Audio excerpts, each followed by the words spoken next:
Voter তালিকা থেকে নাম কি বাদ যেতে পারে? আর নাম বাদ যাওয়া মানে কি নাগরিকত্বও শেষ?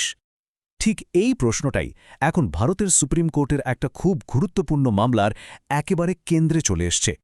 চলুন আজ এই ব্যাপারটা একটু খতিয়ে দেখা যাক যে ভোটার তালিকা নিয়ে নির্বাচন কমিশনের ক্ষমতা আসলে ঠিক কতটা। দেখুন, এই প্রশ্নটা কিন্তু শুধু একটা আইনি বিতর্ক নয়, এটা এখন অনেকের মনেই ভয় আর চিন্তার একটা বড় কারণ হয়ে দাঁড়িয়েছে। আর ঠিক এই জন্যেই এই বিভ্রান্তিটা দূর করাটা খুবই জরুরি। তো এই পুরো বিতর্কের শুরুটা হয়েছে পশ্চিমবঙ্গ থেকে। সেখানে ভোটার তালিকা আপডেট করার জন্য একটা প্রক্রিয়া চলছিল, যার নাম দেওয়া হয়েছে এসআইআর বা বিশেষ নিবিড় সংশোধনী। আর ঠিক সেখান থেকেই একটা বড়সড় রাজনৈতিক আর আইনি ঝড় উঠেছে। চলুন দেখি ব্যাপারটা ঠিক কী।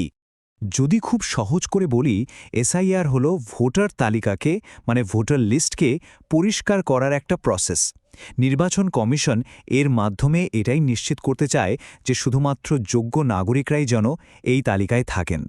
কিন্তু আসল গোলমালটা বেঁধেছে অন্য জায়গায়, যে ঠিক কাদের অযোগ্য বলে ধরা হবে।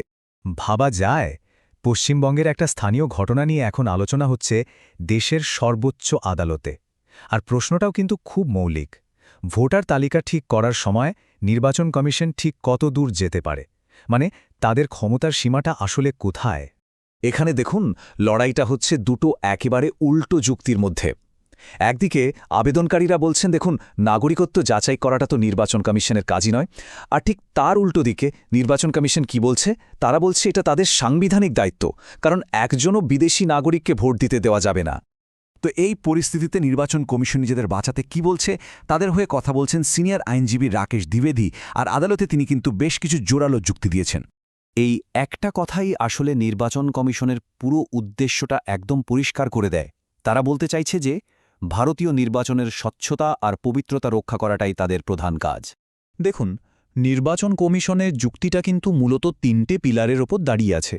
প্রথমত, সংবিধানের ৩২৪ নম্বর ধারা তাদের এই ক্ষমতা দিয়েছে। দ্বিতীয়ত, যারা সংবিধান তৈরি করেছিলেন তাদের উদ্দেশ্যই ছিল এটা। আর তৃতীয়ত, লজিকটা খুব সহজ।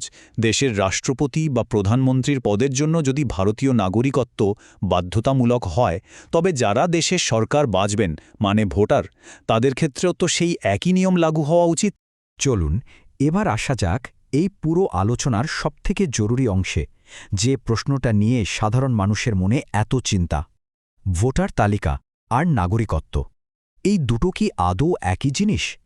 পরের স্লাইডে বিষয়টা একদম পরিষ্কার হয়ে যাবে।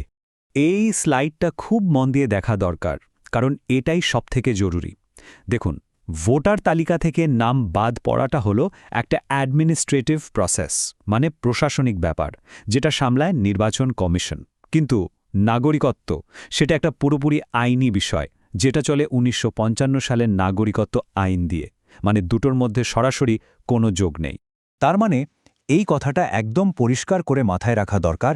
নির্বাচন কমিশন আদালতে স্পষ্ট করে দিয়েছে যে ভোটার তালিকায় নাম না থাকার মানে এই নয় যে নাগরিকত্ব চলে গেছে।